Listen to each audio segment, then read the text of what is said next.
Your question. I see society as more and more tending toward the usurping of my individual rights and freedoms as time goes by.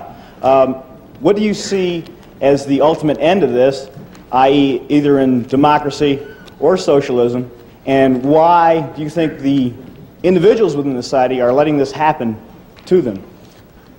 Well, the last part of your question is the hardest one to answer.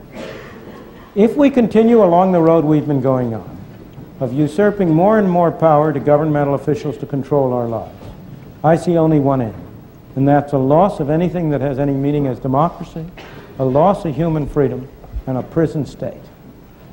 That's the end. Now, why are people letting this happen to them?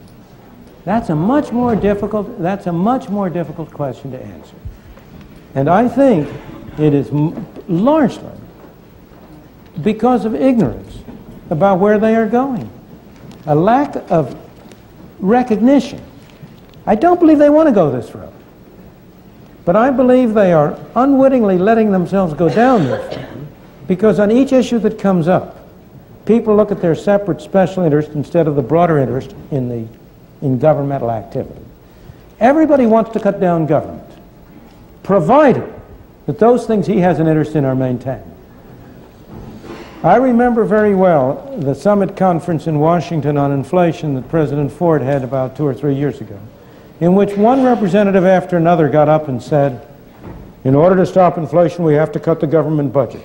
The way to cut the government budget is to spend more on my interests. That's how each separate group does it. So I think we are being driven down this road, fundamentally, by a defect in our political structure.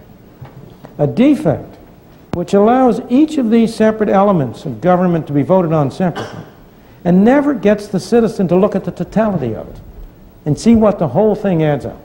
The solution is for people like you and me to talk to ourselves and to our fellows and to try to persuade our fellow men to be of like mind, to change the climate of opinion in these respects, to try to correct the political structure to impose I've been recently working on one particular proposal along those lines, which is to have constitutional amendments setting a maximum limit to the amount the government may spend. I won't go into the details of that, but I think fundamentally we are getting what the public at large is asking for. And the public is asking for it, I believe, because they do not understand where it's going to lead them, because they are misinformed. And they are being led that way.